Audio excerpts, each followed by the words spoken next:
प्रणाम दोस्तों, जय माता दी। कैसे हो आप? अच्छे होंगे, मैं भी अच्छी हूँ।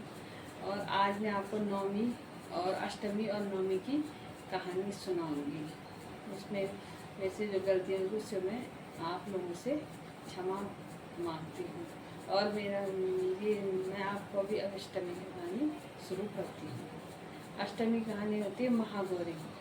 और महागौरी का मतलब होता है कि महागौरी का जो शरीर था वो गौर वर्ण का था। गौर मतलब गोरा था, इसीलिए उसे महागौरी कहा जाता है।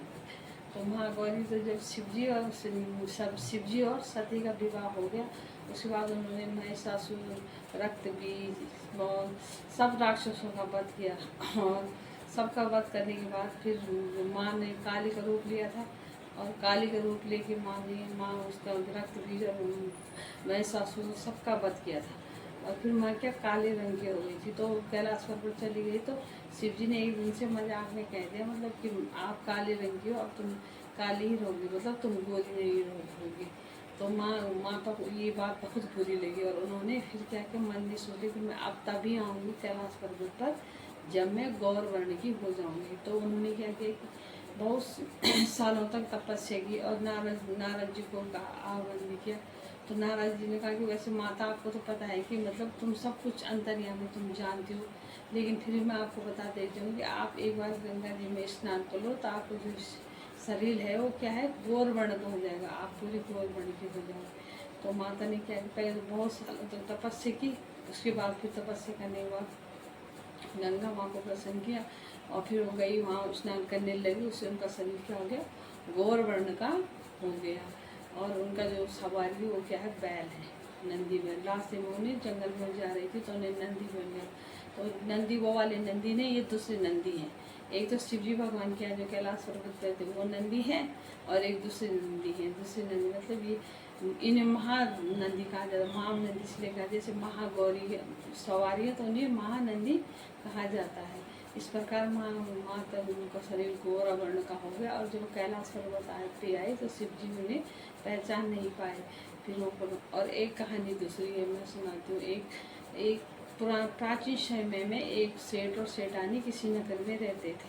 तो हमेशा क्या करती थी सेठानी की, रोज आंवले का दान किया करती थी। रोज एक आंवला सोने का दिया करती थी दान। तो एक उनकी बहू को अच्छा लगे, लेकिन कुछ समय बाद उनकी बहू में सोचने लगी कि हम तो आंवला दान ऐसे ही आंवला दान करती रहेगी तो ऐसे में तो हमारा जो राजकोष है वो सारा खाली हो जाएगा। तो वो अपनी सास के पास आए और सास और ससुर थे जो उनके राजा और रानी, उनसे कहने लगे कि तुम ये मतलब ये जो तुम रोज आंवला दान करते हो, ऐसे में तो हमारा राजकोष पूरा खाली हो जाएगा।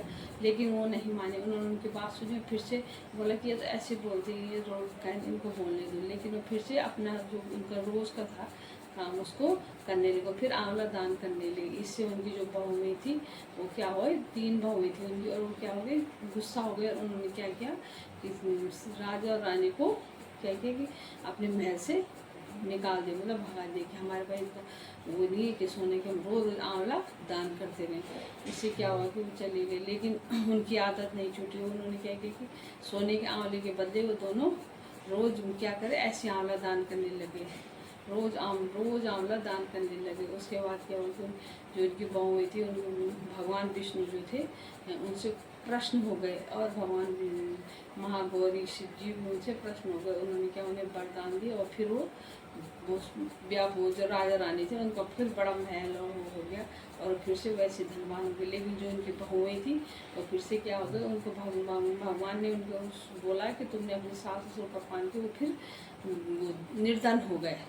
निर्धन हो गए, इधर उधर भटकने लगे। और फिर एक दिन राजा के वो महल में पहुंच गए वहाँ काम करने के लिए। तो उन्होंने क्या किया, उनको पहचान लिया, ये हमारे मतलब उन्होंने तो अपने सास ससुर को पहचान लिया, लेकिन राजाओं ने पहचान चुके, उनकी इतनी बुरी हालत हो रही थी वो पहचान नहीं आ रही थी।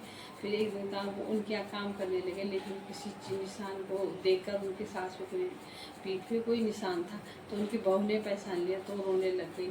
तो जो रानी थी, रानी बोलने लगी तुम क्यों रो रही हो, दासी तुम क्यों रो रही हो। तो उसने कहा कि मैं मतलब मेरे सास की पीठ पे भी एक ऐसी निशान था है। तो और मैं उसको, मेरी सास को हमने क्या कहते कि मैं ऐसे निकाल देता हूँ रोज़ एक आंवला। तो उन्होंने कहा कि मैं वही हूँ। उसके बाद उन्होंने अपने बच्चों को माफ़ कर दिया और वो खुशी खुशी रहने, इसीलिए इसको आंवला नवमी इसीलिए कहा जाता है। आंवला नवमी कहता है।